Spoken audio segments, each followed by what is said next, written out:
Hello everybody, and Jess here, and welcome back to DANDADAN, episode 9, in which, well, the fight with the Serponians and with the, we don't have a name for him, right?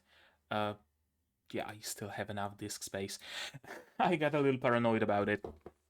But yeah, in today's episode, the fight with Serpoians, not Serponians, there's no N there, and the crab guy that's doing the, like, Chiquita kind of, not even a dance or anything, he's just saying weird shit. So yeah, the fight with those and the fight with the Nessie will continue, probably, and maybe even conclude, right? We'll see about that. In the previous episode, what happened exactly? Well, partially, what happened was pretty much exactly what I predicted. So a little bit of a not a summary, but like a after effects kind of a episode. Although it wasn't a whole episode, right? It was just half of it with Momo, Aira, and Okarun, and Seiko talking a little bit, eating something somen, I think. And yeah, Aira still very much believes that she's the chosen one, and that Momo is a demon or possessed by a demon or whatever. And of course, that Okarun himself is possessed by a demon as well. But you know, he can be excused, right? She can save him. She can fix him. That seems to be Aira's entire shtick. That she's like the I wanna say, what's that show with the two brothers? Supernatural. Yeah, kind of like Supernatural, right? Like he's a demon, but he's also kind of cute. So I can fix him. I can do something about it. That seems to be Aira. Later on, Okarun gets his ball back thrown at his crotch, and Seiko trying to bat it away for some reason. I mean, for the reason of fun, for sure, right? This show is ultimately all about being fun, and we love it for it. But it didn't make much sense that she would be, try to, like, stop the thing from happening when it's been the thing that they try to accomplish the whole time. But regardless, Okarun has one of his balls back, 50% there, close to the goal of having two of his balls back, and perhaps even three if we find some stray one laying around. You never know how many other balls Granny just thrown around the city, right? Maybe, who's to say? And then we got the second half-ish at school, where Okarun was being very dodgy around Momo, right? Trying to lie very poorly that, oh, I got reports to write and homework, so I can't meet with you during the break, I can't meet with you after school or anything like that. Momo, for a moment I thought she's named something different, but no, Momo, of course. Momo, of course, didn't buy it, because why would she? Because she can actually, see that he's lying, and it's not hard to see that, actually. And she didn't know what it was all about, and then things became clear to her when she spotted Aira. No, it wasn't Aira straddling Okarun, it was Okarun straddling Aira.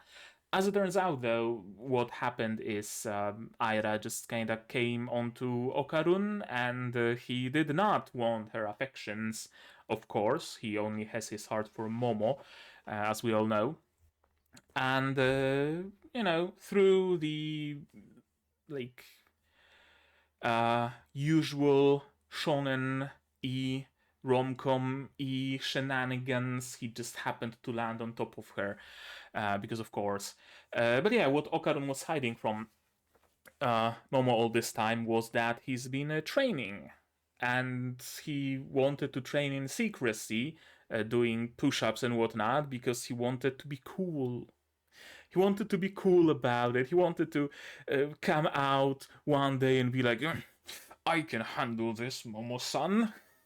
Sorry, not Momo-san, Ayase-san, right? And he wanted that to be a surprise, but yeah, of course, trying to hide something like that often leads to misunderstandings, especially in an anime, right?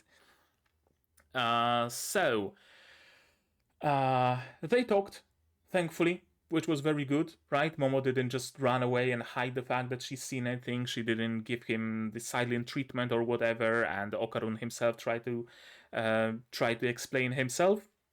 But the talk and explanations could not happen, alas, because they were sent to the shadow dimension or something. The same thing happened as it did with the Flatwoods monster, where the school seems to have been teleported somewhere or encased in some sort of pocket dimension or something like that happened, where they are basically cut off from the rest of the world. Them specifically, right? The Serpoyans are responsible, of course. They want Okarun's banana organ, because why wouldn't they?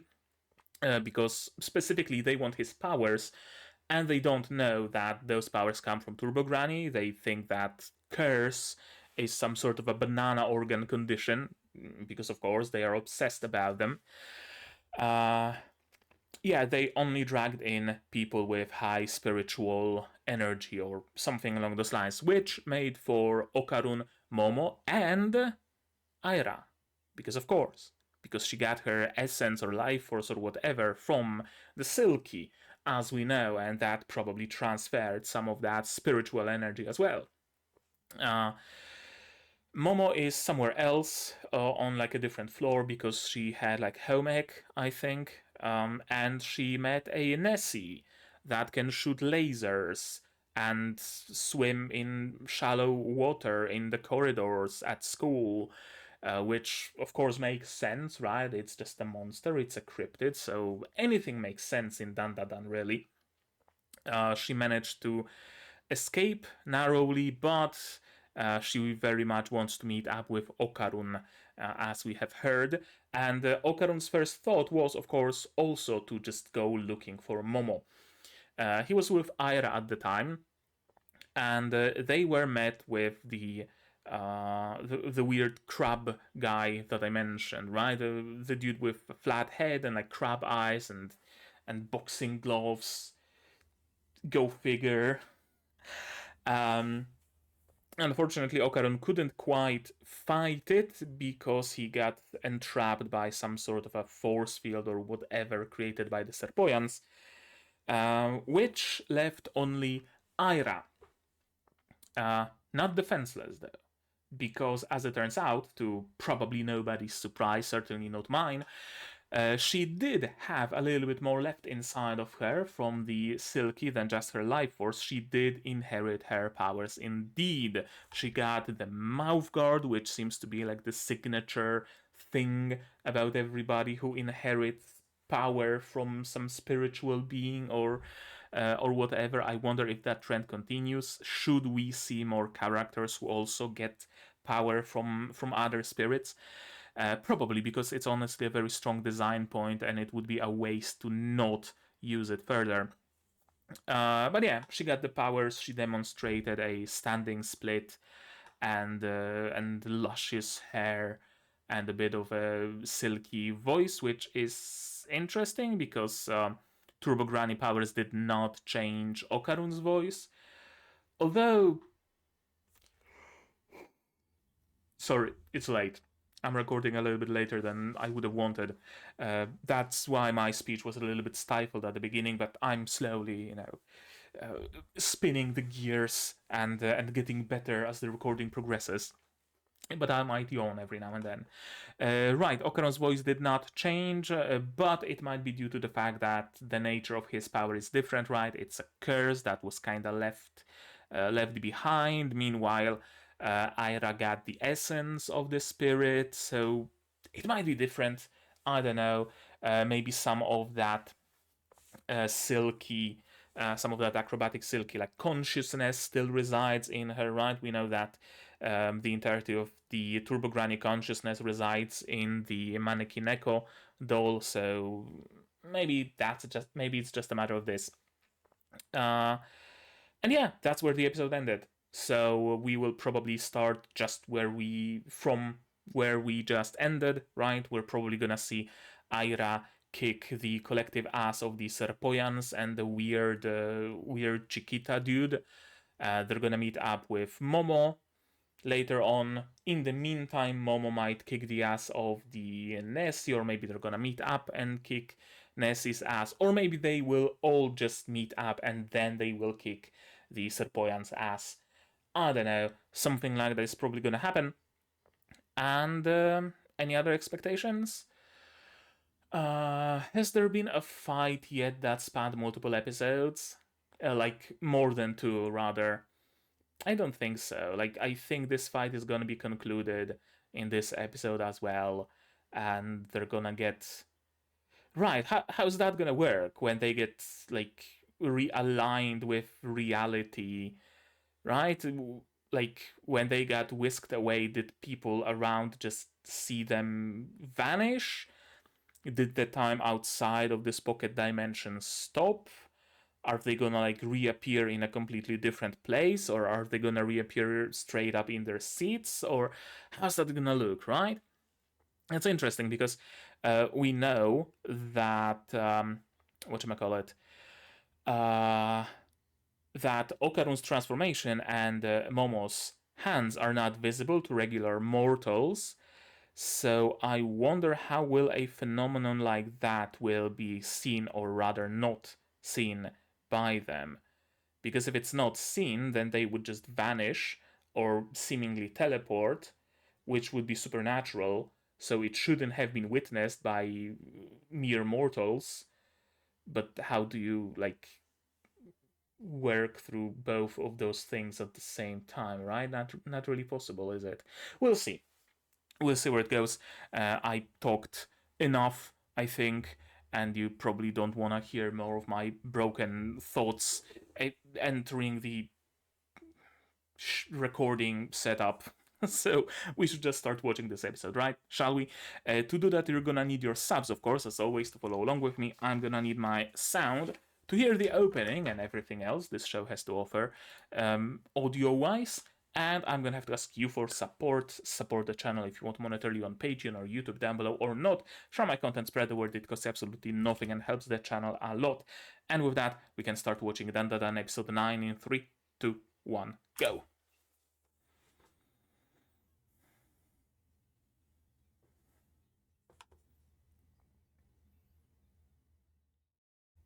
Okay, so like the Silky like partially takes her over.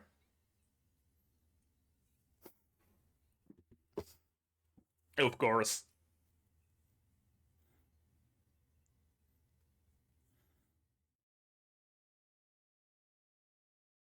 She doesn't have a banana organ.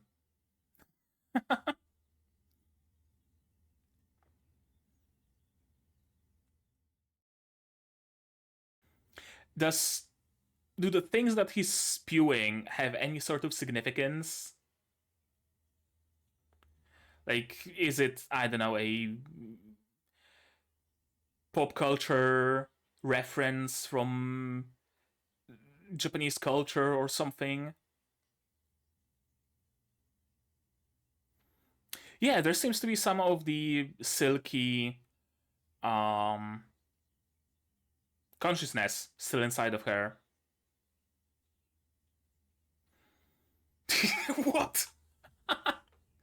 Okarun is fighting his own fight right now.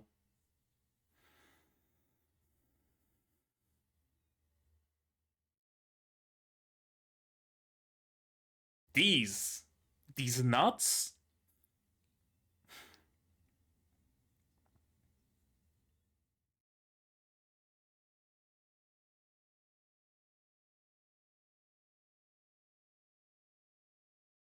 That's a strong punch.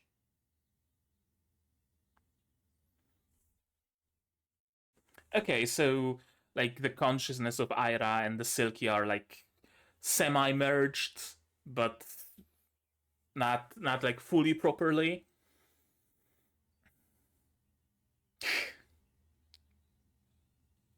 Yeah, not easy. Serpoians are no pushovers. Despite their comedic appearance, they certainly are no pushovers.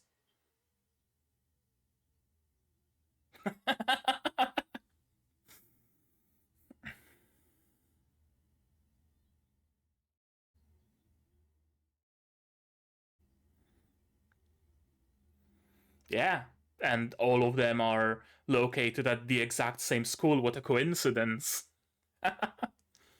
Oh, they dropped their disguise. Oh, everybody dropped their disguises. Okay.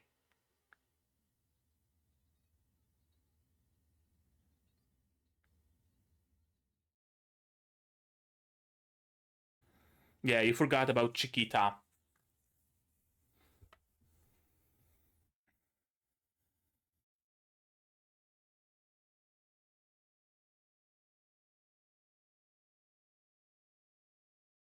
Did you find something to wear?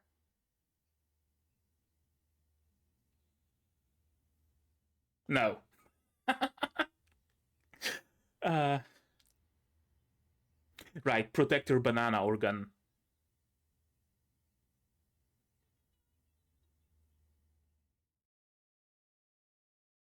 Oh, stereo?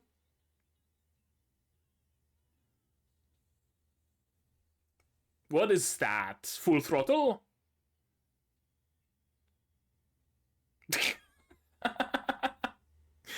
uh, we didn't get a full and proper henshin, alas. Yeah, like, they've already proven that they can stop you. And even, yeah, cancelled transformation. So what you're saying is we gotta take down one of you and the effect breaks. Hmm, of course. uh, oh, but he can. Gotcha. I thought maybe it like creates a barrier where nobody can exit but nobody can enter. Oh? Oh, he can hench after all. Seems their awesome zone ain't quite as awesome. Masaka even. Momo. Yep, sure enough.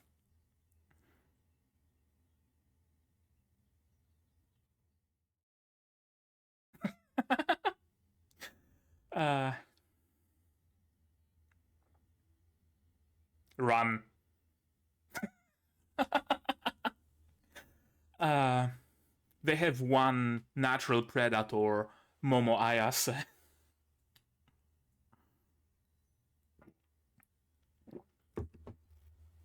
Although she was able to defeat them because she was in like dire straits personally, and it was also a moment of her like awakening. So I wonder if her powers are weaker now because they're like, controlled instead of being a burst of energy, or are they stronger because she trained with them and used them a bunch and understands them a little bit more?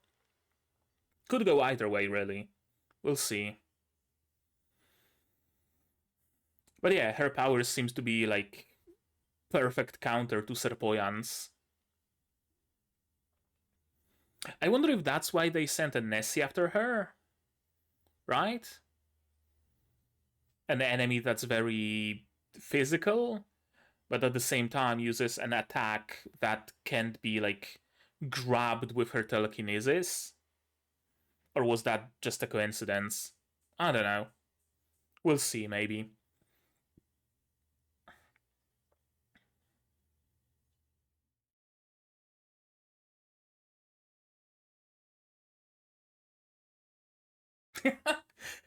Oh, I thought they're running away. But no, not quite.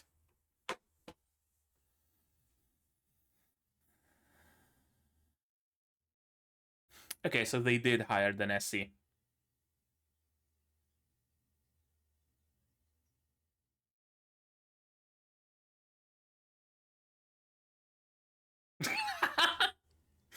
Amazing zoom.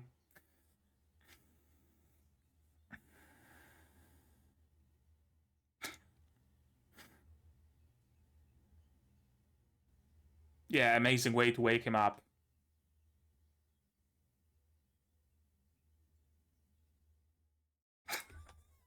Yeah, time for some anal probing.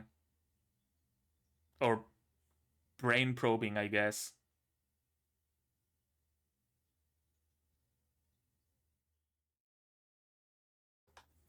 What the fuck is happening right now?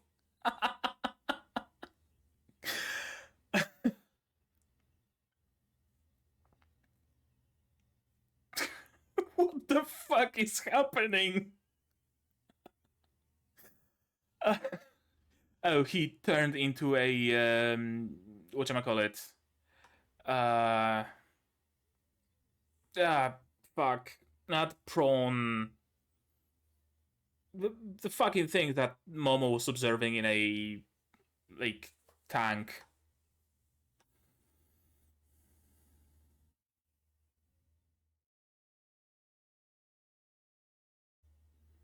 Oh, the theme song is coming in.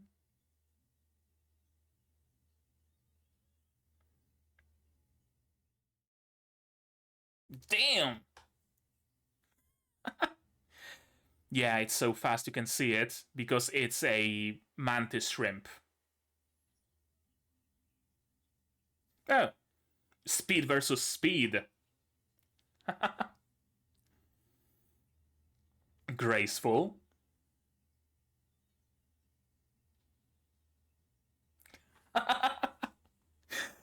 uh, they're dancing a ballet. Perfect pose.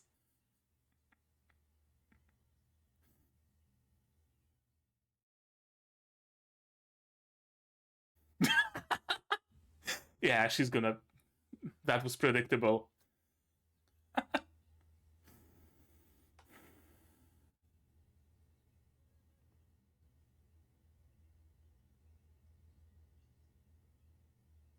Well, now he doesn't want to work. Nessie?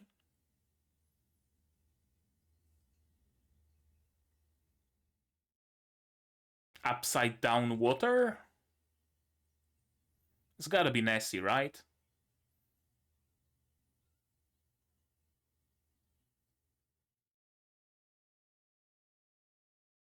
Oh, everything's water. Means Ness can attack from everywhere, right? That's probably the intention here.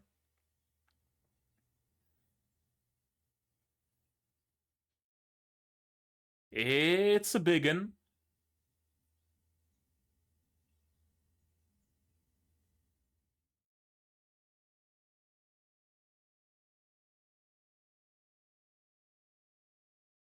Henshin.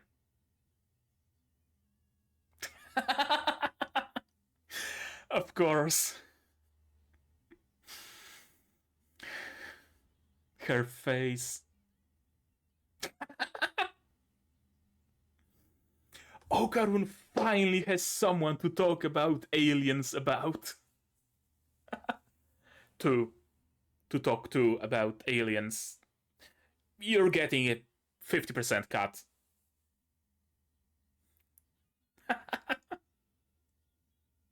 Yeah. It's like a weird crossbreed of Nessie and Gojira.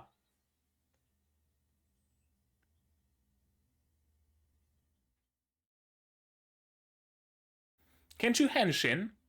Oh. I mean, yeah, that's his natural habitat, exactly. Underwater, he can actually create cavitation bubbles.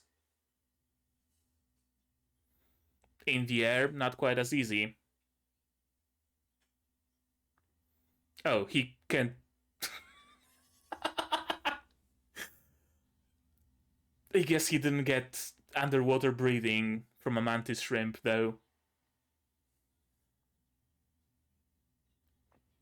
Good question, actually.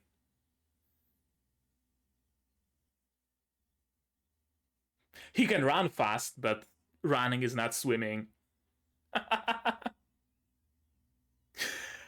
uh,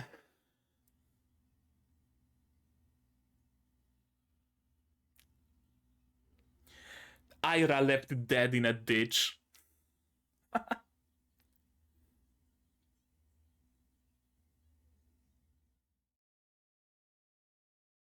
How?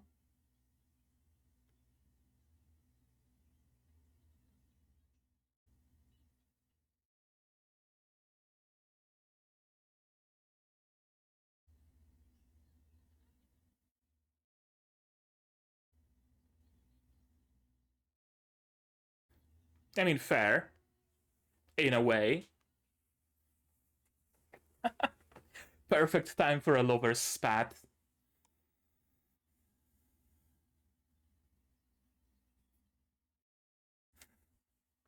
Oh, hand holding.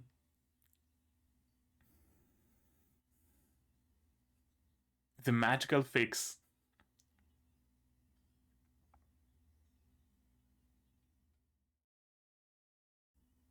Yeah, I'm glad they're actually talking.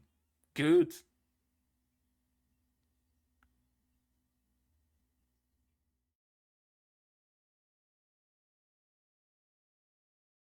They really know how to do a romance well, don't they?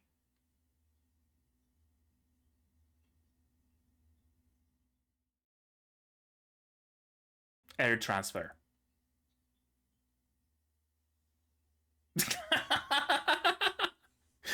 uh. Huh?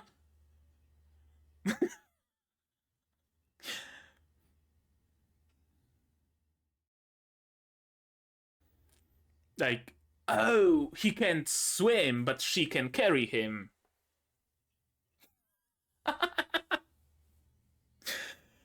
uh, sure.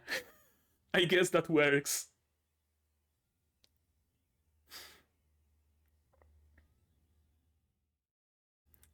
Just turn him into a plane. I love the music. She didn't drown yet. That was a while.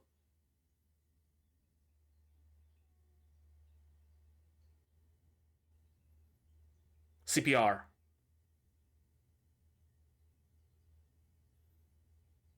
Or just reach into her guts. That works as well.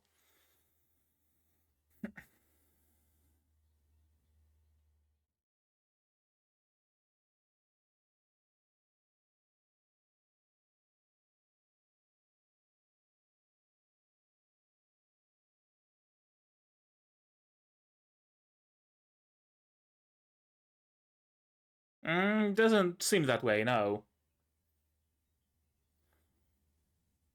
Oh, so they're like artificial. I thought they're biological beings, but they seem to be made of like cables and wires and a metal shell.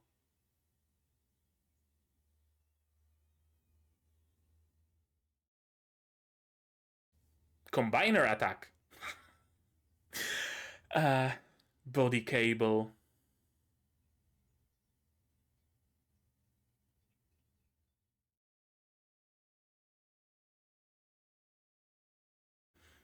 What's your plan, Momo, here exactly?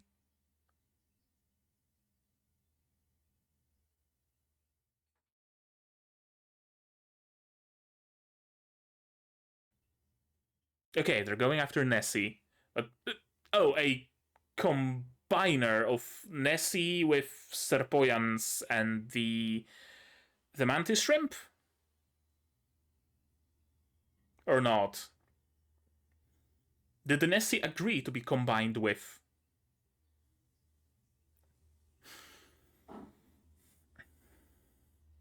Bolts float? Maybe we can use that somehow? Bit of a Chekhov's gun? Hmm. So, so does it shoot lasers or does it just shoot like a super focused beam of high pressure water? if it needs to collect water to shoot, right?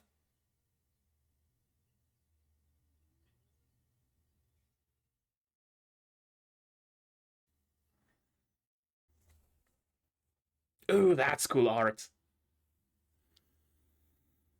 Yeah, parts of the mantis shrimp are here as well.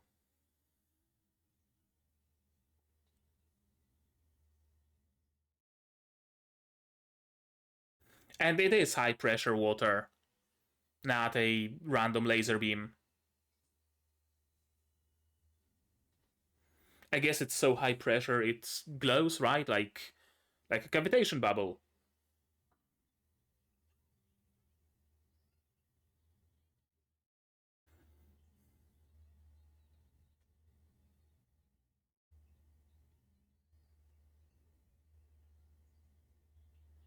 Mm-hmm. Seems to be the case. Nessie being a ranged attacker and the punch guy being a closed combat.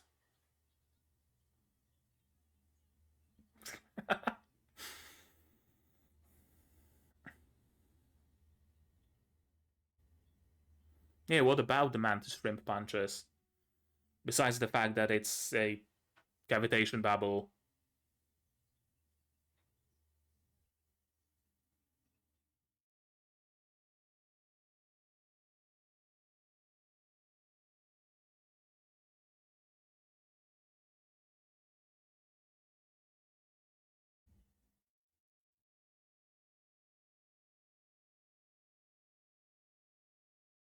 Oh, absolutely. You have my permission to punch me.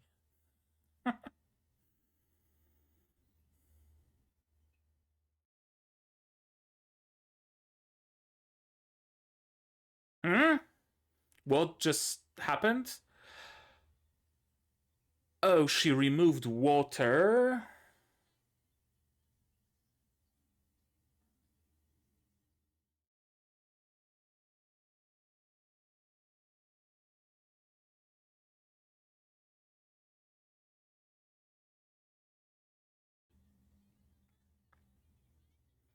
Okay.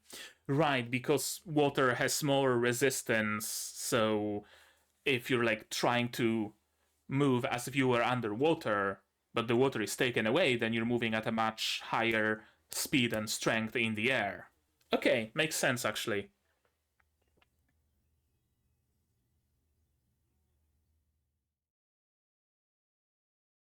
Hook, line, and sinker. And now he has a surface to run on. Yeah?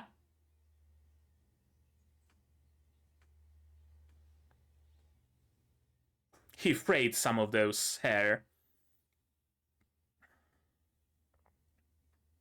I really like some of those stills in this episode. Right, the water better disappear now.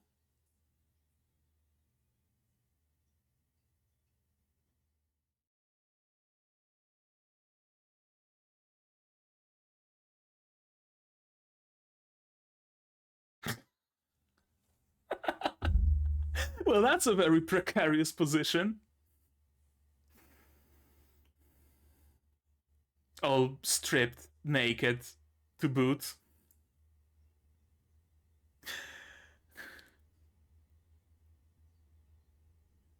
They're back at school though, so yeah, it is the hallway. I'm afraid it might be a part of the problem right now. Assuming you weren't like moved into some secluded area at school. They weren't. They were not.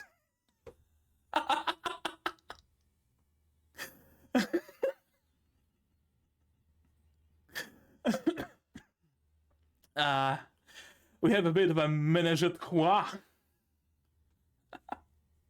and the rumors have started.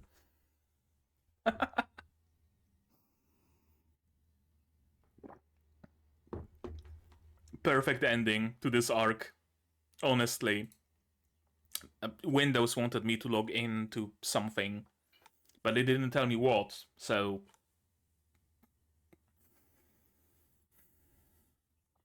That's like... I hate that about, like, Microsoft's Windows's login. Like, when I, like, open the weather app and it asks me to log in, which, like, why? Why do you need my account, my Microsoft account, for me to see the fucking weather? I at least know that it's the weather app asking me to log in, right? But sometimes I just get a window, log in with Microsoft account. Where? There's no name anywhere. Is it the weather app trying to check weather and needs my login for that? Or is it a fucking keylogger that tries to, I don't know, steal my OneDrive files or whatever, right? I don't want to say they don't have good engineers at Microsoft, because they do, and I know a few of them, so I wouldn't want to mean any offense to the people I know. But boy, they can create some really fucking shit products. Holy fuck. Like, Microsoft is the king of releasing absolute and utter fucking garbage. Honestly. Regardless of that, let's watch this episode again, shall we? What Microsoft got right is C# and .NET, and Visual Studio, and Visual Studio Code. And I would argue that C# could be made better if they dropped their absurd fucking no breaking changes policy, but that's neither here nor there. But everything else outside of, like, the dev space, the Azure, although Azure can be shit as well, so whatever, but outside of, like, .NET ecosystem, everything they touch turned to shit. They're like the reverse fucking Midas. I swear. I swear. Okay, let's get to the episode. Rant over. So yeah, I guess Ira still has a bit of the personality of the Silky. Yeah, like, it doesn't fully take over, right? Because there is still the imprint of Ira, right? Like, in her full, proper, acrobatic, silky form, she still cares about Okarun, for example, which is not a trait that Silky herself had. It's something that Ira had. But it is the demeanor, the general demeanor of the Silky, right? Much more, like, calm and collected and, like, straightforward and not phased by Okarun's state of undress and things like that, right?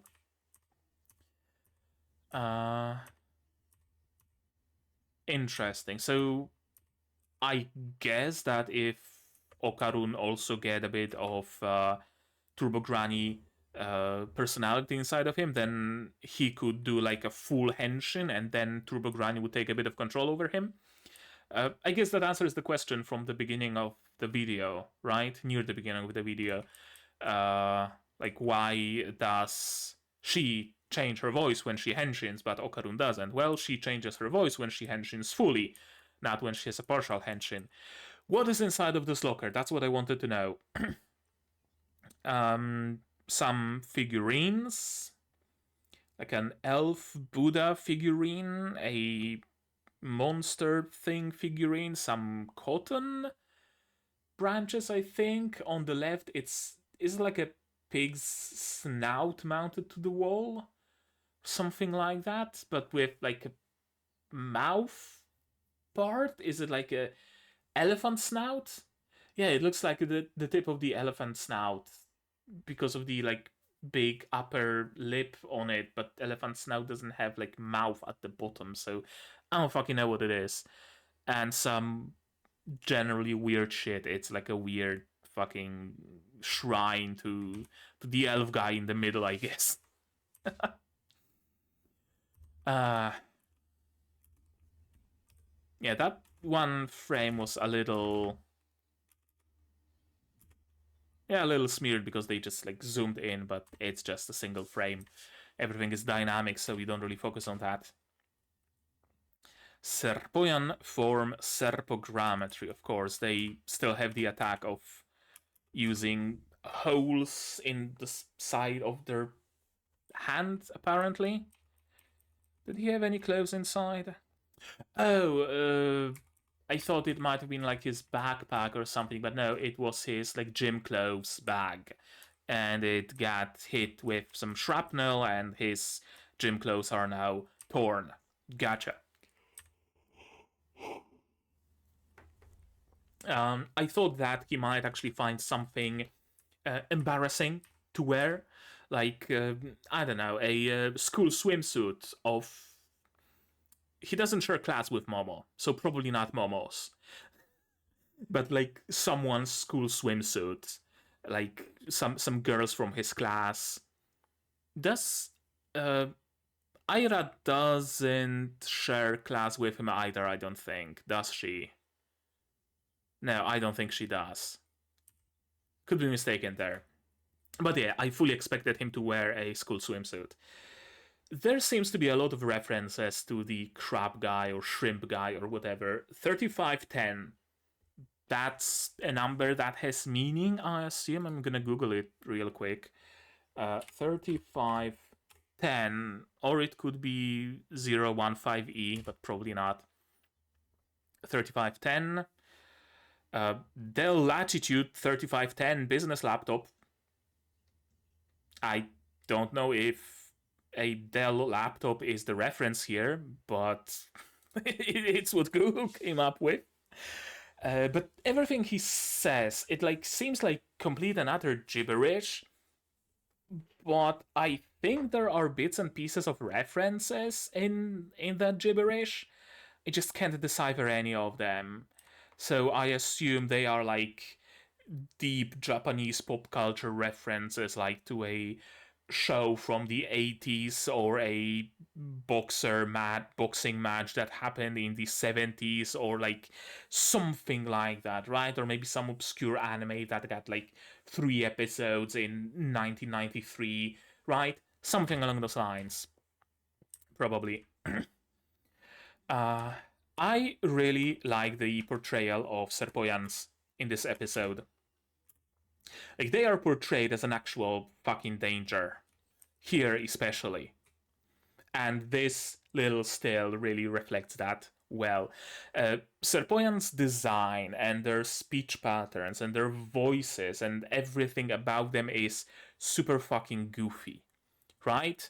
Like, you can't help but laugh, like, oh, haha, it's those guys again. They speak funny and they are obsessed with bananas. Oh boy, I can't wait to see their shenanigans again. Right? They give that vibe, but they are strong, ultimately, like, in their goofiness. Like, they have telekinetic powers. They are fully prepared to kill people and dissect them and everything, right? I like it. I actually like it that they're so goofy, so incredibly silly, to the point where we forget that we should be treating them seriously. But then the show reminds us immediately that we should, that they are to be treated seriously because they have powers that are dangerous, like really, really dangerous.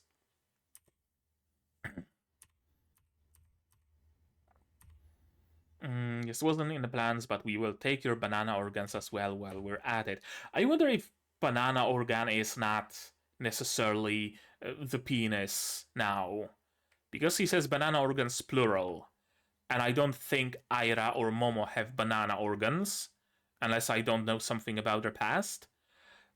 So, what else in human body is shaped like a banana? Uh, Kidneys, vaguely.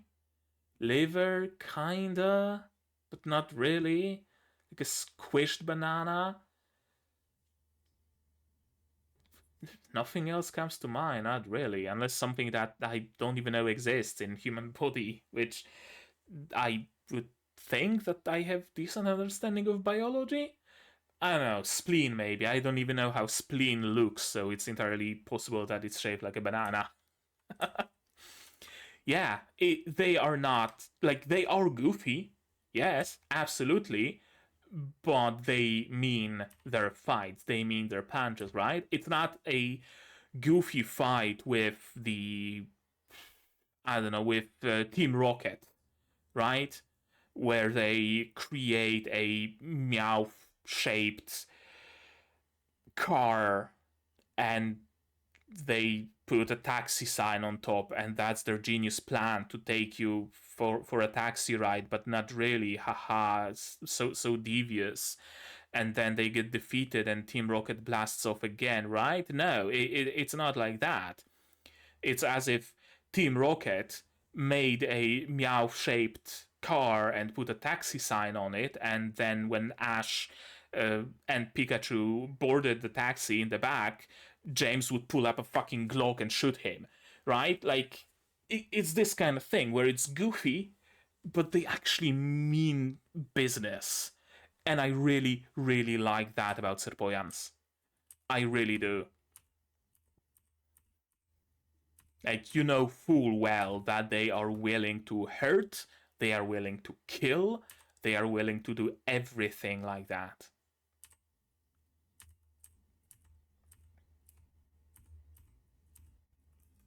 Right? And another goofy moment, they are explaining the flaw of their ultimate attack. Right? Haha, how stupid of them. It will be exploited for sure. No. Nobody actually exploited that flaw in this episode. I fully expected that maybe Momo will take down one of them and thus they will be unable to use the awesome zone anymore. But no, none of that happened.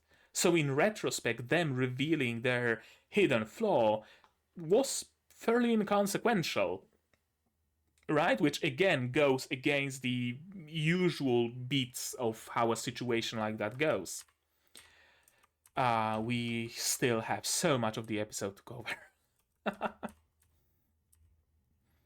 Yeah, from goofy immediately to serious. And then back to goofy, and then back to serious, and then back to romance, and then back to comedy, and back to battle shonen. We're just jumping between genres like it's nobody's business. Uh, Finally made it to the opening. Momo-chan, I really missed you, of course. Of course, they miss each other. Again, I fully expected a funny, comedic, haha moment of Serpoyans being like, oh shit, it's Momo Ayase. We better fucking run. But no, nothing like that happened. It's a fully and properly serious moment.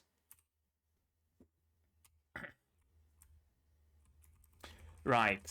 She got hit by the Ken Takakura-sama and became zoomed in and pixelated. They did this thing in Dungeon Meshi and it worked really freaking well for comedic effect. They did it in can't remember where else, but there was at least one more show that also did this thing.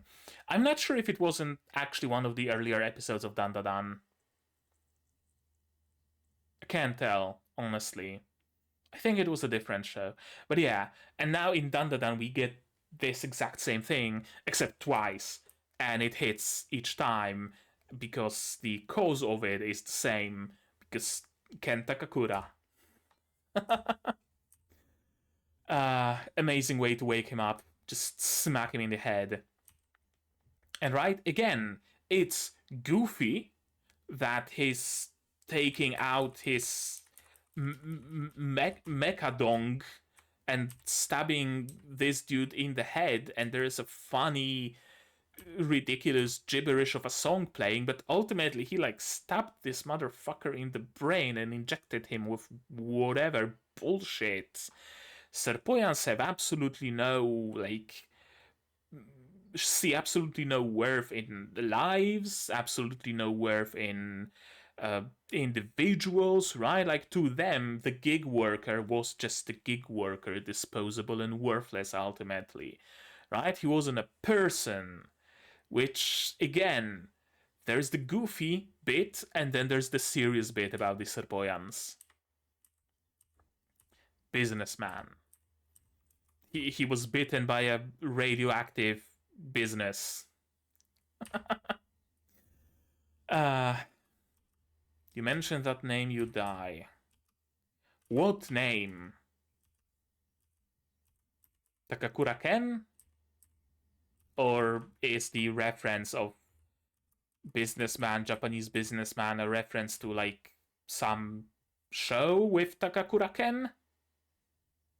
Or some movie with Takakura Ken? That would be my bet. That would be why she made the association between what the gig worker is now and that name. So yeah, probably.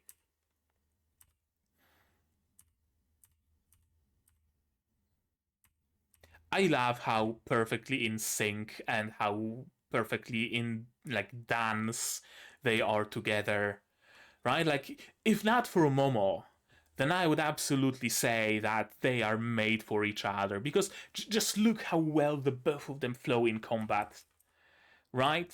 Okarun carrying her around and her kicking, him giving his speed and his ability to notice the movement of this mantis shrimp, and her providing the like power in her attacks, and they even strike a pose.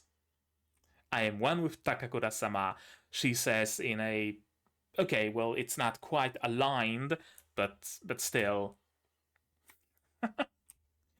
And of course, a bit of levity in this whole serious situation. I'm an awkward fellow after all. And the zoom again. And the same exact scene again. Yep. I did notice in this episode in particular.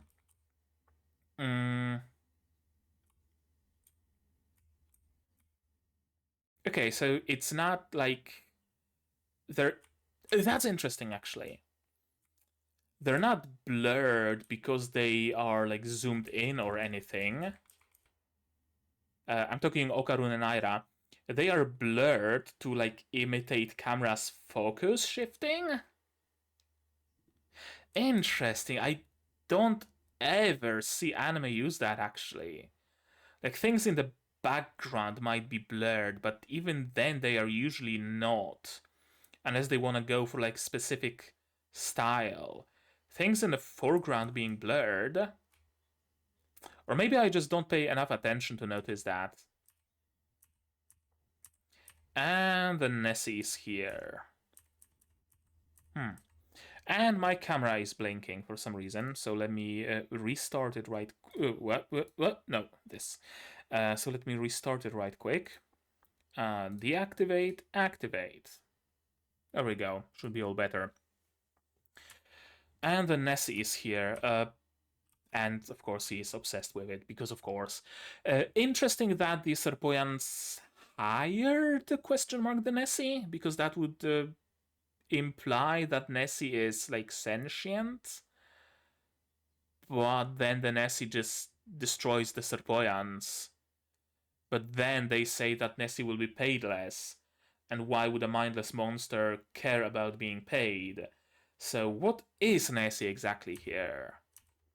Just a mindless monster that the Serpoians like rented from a galactic zoo or something? Or is it like full proper character and being with the mind of their own, and she needs to pay mortgage and that's why she agreed to help the Serpoians? I guess we'll never learn about it. She's so in love with him. And immediately back to his side. Amazing. That's gonna be a fun dynamic between the three of them. It already is a fun dynamic, but it has the potential to be even more fun. Yeah, he does punch harder underwater. I love the detail that he cannot swim. Like, he can run real good, but swimming ain't running. He can swim real good, right? It's not Turbo Swimmer Granny, it's Turbo Granny, so makes sense. She's been underwater for a long ass time. Really long time. It's a wonder that she hasn't drowned yet. I was trying to voice my thoughts about this scene in particular. Mm. Not about the contents, but about the art. And I think I know what is the thing that didn't sit quite that well with me in that one particular scene. Let me go back a little bit just to take a look at their faces, uncovered preferably.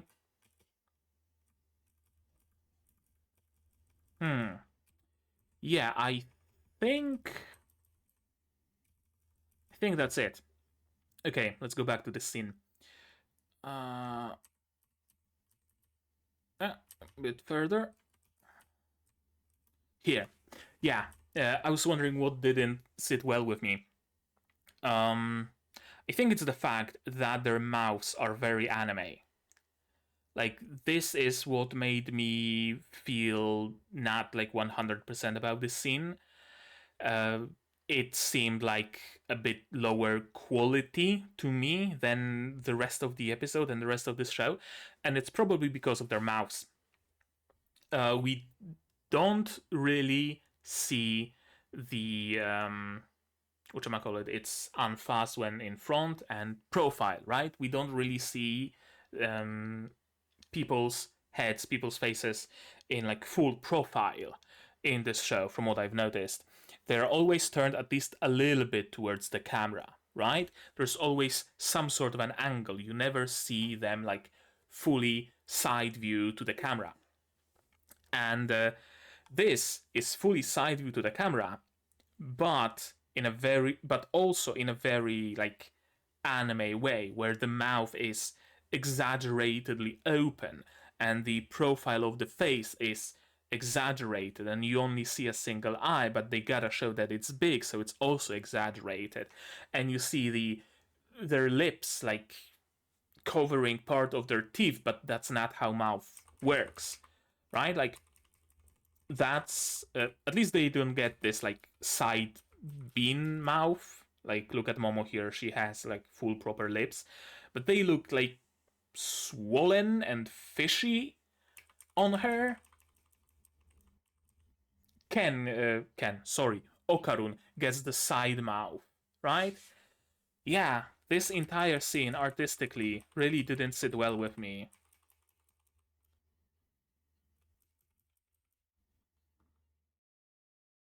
Yeah, this dialogue, those talking heads from full side profile with side mouths and covered teeth, and yeah, it didn't look great to me. And that's probably the first time that I said something didn't look great to me in this show. So hey, there's gotta be a first. Always gotta be a first. And I can also excuse that because I believe that they simply cut a little bit of a corner here to give us this like prolonged fight scene, animated much better than this is. Well, animation here is good, right? The lip sync and everything. It's just the art is simplistic and very anime-like. The contents, though. The contents. Now that's what matters about this scene the most. I'm just trying to make myself useful. Yeah, that's what he wants to do ultimately. He doesn't feel like his powers give him like innate usefulness. He also wants himself to be useful, not just for his powers, but for what he can bring to this whole situation. Perfectly understandable. It doesn't mean jack if you cause even more trouble.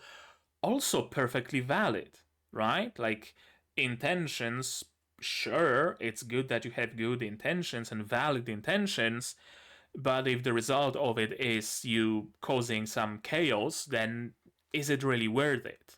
Are you really doing what you were set off to do, right?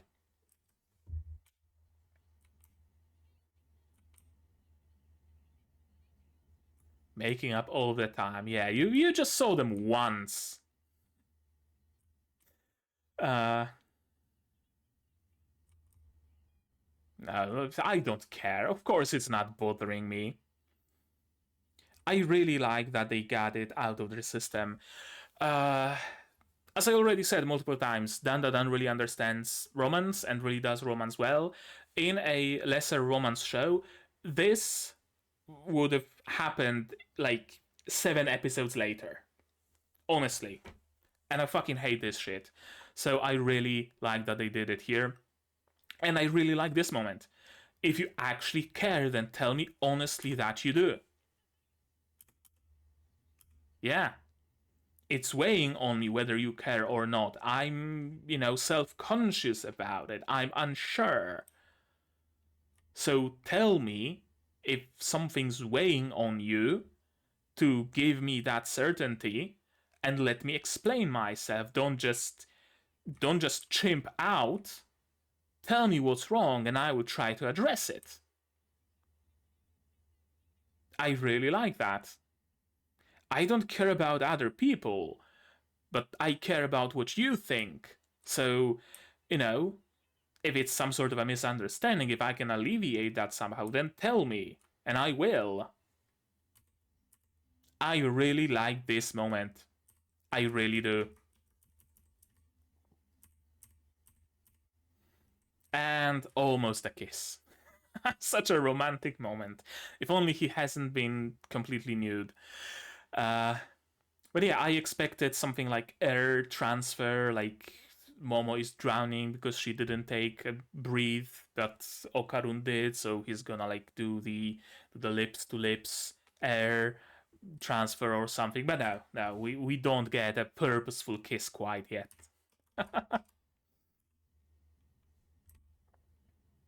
I won't touch you ever again. That's a great idea. Yeah, she's not gonna touch him. She's gonna touch him with her uh, telekinesis. And like I guess like grab him so that he slips out and then grab him and slip him, right? That's the plan for their movement here? Probably. Which actually raises a question about how the telekinesis work, and is telekinesis attached to her or is it like arbitrary?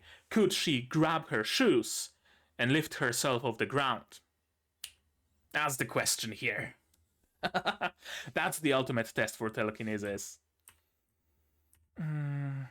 What is this place? Is it like home? Yeah, it's like home egg room. I thought they're floating in sinks, but no, those are the tables actually. Everything became water. I expected some CPR. I expected maybe perhaps Okarun having to give her the mouth to mouth or something. But no, Momo has better ideas. Just grab her lungs and squeeze the water out. uh, take off the clothes. Makes sense, yeah, sure. Less resistance. And apparently the Serpoians can merge. Cool. Can merge and grow and everything. Which is... They are mechanical in nature? Like, I thought the Serpoians might be biological with some implants or something, but they seem more like sentient robots, I guess.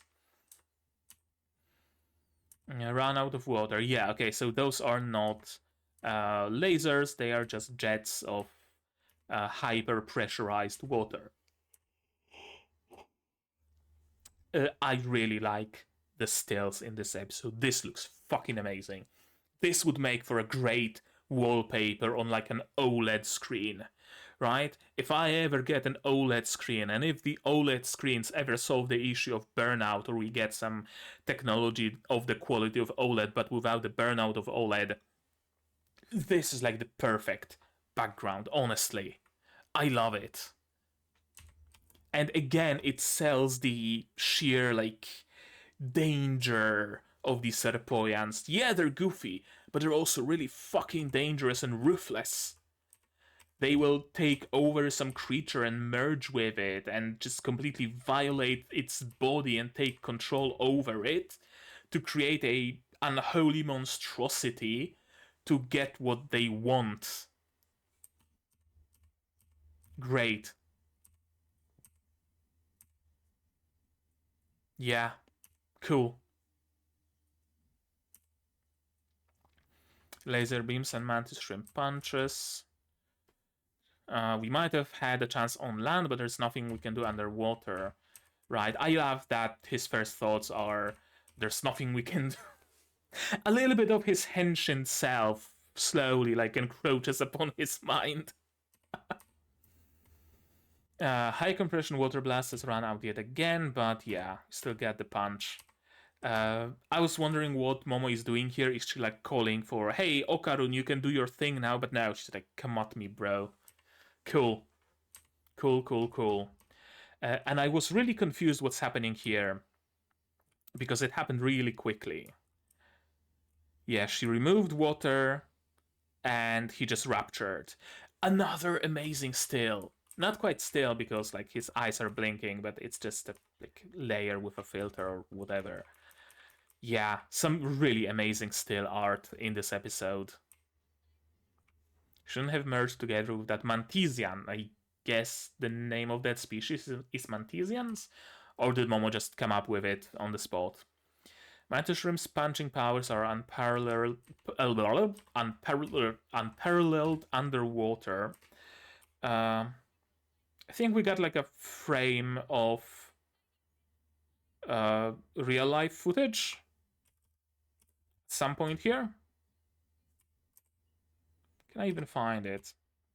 I'm not gonna look for it for long, but we got like a frame or two from like a nature's documentary or something.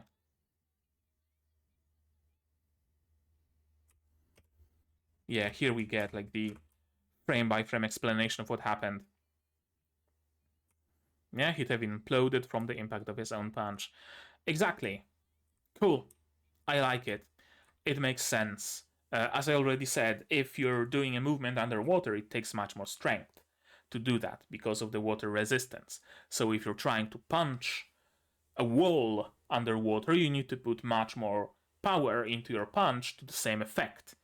And then when the water is taken out and you punch with the same strength, you just break the bones in your hand because you punched expecting water resistance, but what you got instead is air resistance, which is much less.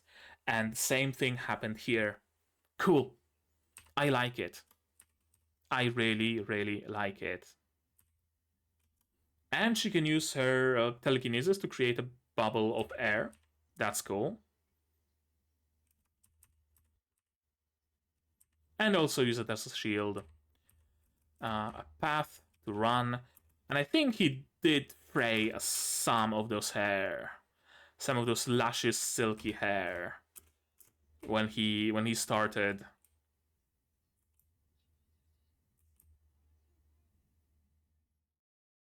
Why did she grab the hair with her arm?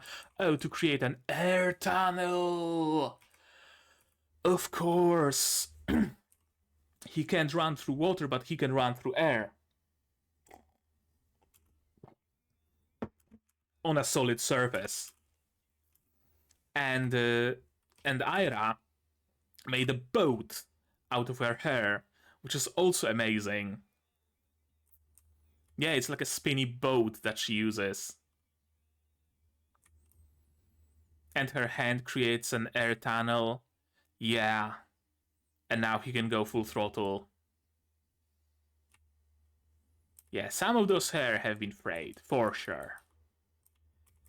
Yeah, the hand displaced the water, then she popped the hand. Water was left displaced for a brief moment, enough for Okarun to run through the Nestiopoian shrimp, whatever name you want to give it. Just like that. Easy. And then, fully nude, hugging in a very interesting position for sure. And I guess that answers the question of what happens when the whole pocket dimension pops. They just get spat out wherever they were in the like pocket dimension, in the corresponding coordinates in real world. But I still wonder, how did other people see it? Like, did they see them just vanish in the middle of the class, or did they just see them like teleport from here to where they are, or are we doing some sort of like whatchamacallit, not consciousness, like awareness manipulation, where they didn't notice, like nobody noticed them disappearing, nobody noticed them appearing, right? Like it just didn't register and nobody questions it because it didn't even register in their minds. Something like that, maybe. Thank you for being so hard. Well, this can be taken out of context. Actually, don't mind if I do take it out of context. Perfect.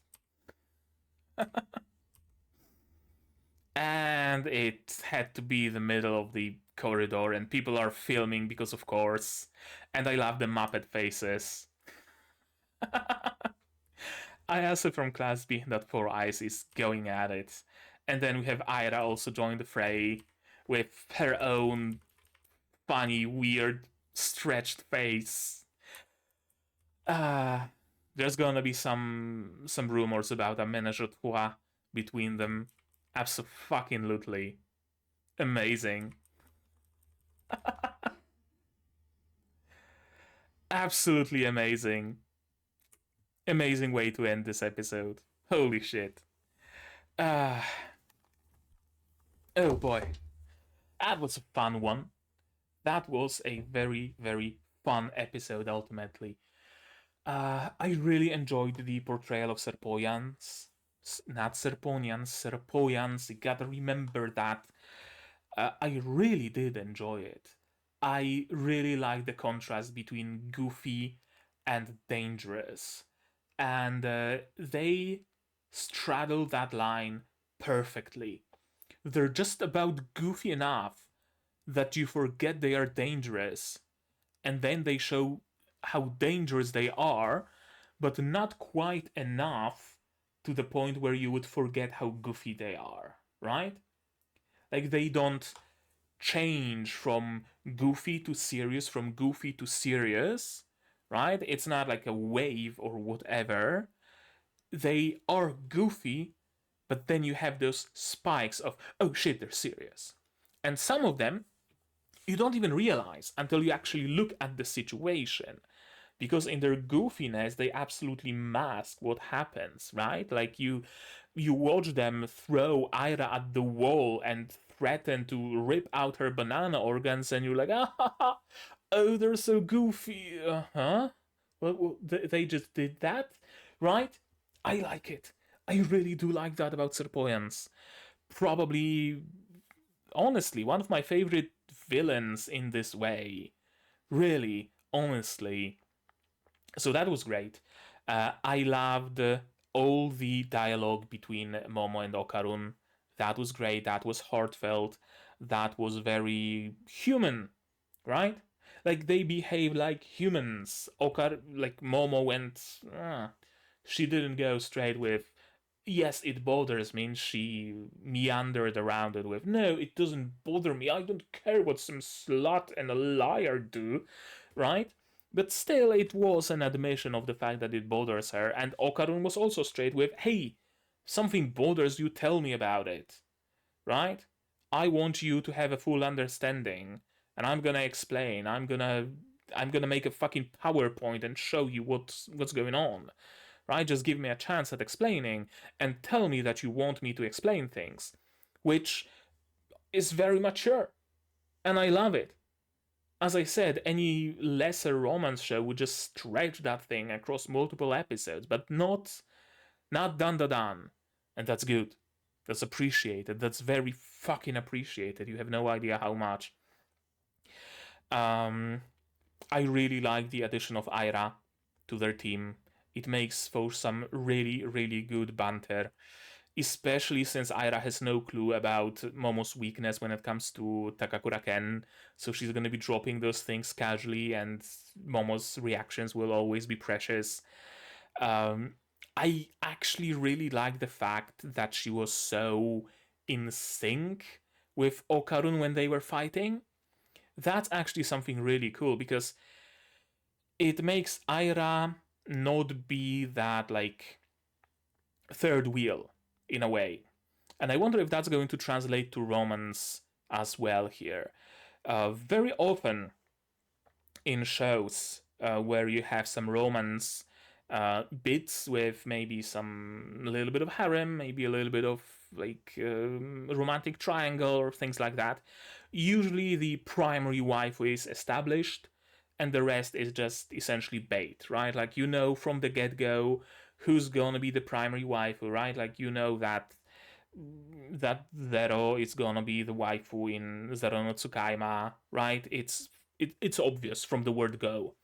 And then they throw in all those other waifus who are like, oh yes, protagonist kun and whatnot, but you know that they stand no chance, right? Because they are usually given less screen time. Maybe they are usually not like the one for the main character, right? It's usually the case where I don't know, Magic School, Magic Academy kind of shows where the main character and the main girl is like his weapon or something, right? He pulls out a sword out of her chest, or she transforms into an axe. They never use axes in anime, so probably transforms into another sword, right? Like things like that. And the others are just kind of background, but they are not the one. In this case, though, Aira and Okarun work really well when they fight together. And it creates this sort of like the one in combat for Okarun is Aira in a way, but the one for Okarun in like life in general would certainly be Momo. So that position of the primary waifu is a little bit shaken in a very interesting way.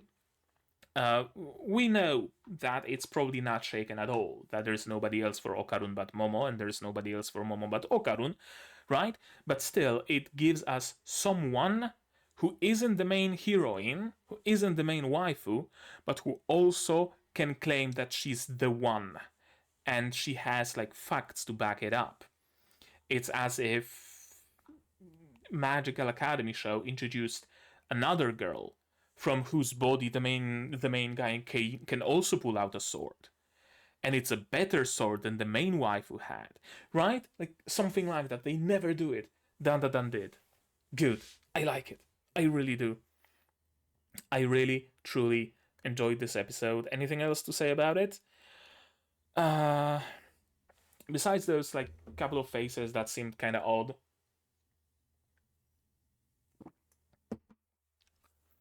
I don't think I have any sort of criticism for this episode. I really don't. I really enjoyed it. It was really good. I had a lot of fun, and ultimately that's all it is about, right? Having fun. And this show realizes it. Boy, does it realize that it's all about fun. If it's fun, they do it. If it's not fun, they don't. And I fucking love it for it. And I think that's gonna be it from me for today. I don't want to spend any more time rambling. So you guys, you tell me now, what did you think of this episode, of my reaction, my theories, stuff like that in the comments down below. No spoilers, please, I beg of you. Spoilers can go to the Discord if you like. Like this video if you liked it, subscribe to be notified of future videos, not only Dandadan but also Shangri-La Frontier, Ari Fureta Mahonare Mehaude Mao 2099, although I have to catch up with those few last ones. I also stream sometimes, so click the bell to be notified when I go live, and when those videos go up, of course, support the channel if you want monetarily on Patreon or YouTube down below, or not. Try my content, spread the word, it costs you absolutely nothing to do so, and helps the channel an awful lot. And with all of that out of the way, I'd say that's gonna be it from me for today. So as always, you guys do all the good stuff, and I'm gonna see you in the next one. Cheers! And here's my wonderful Patreons: QB, Zerainer, Dr. Watt, Akamas, Marsh, Fassel, and Hans Peter. And you can join them if you want without having to appear naked in the middle of your school.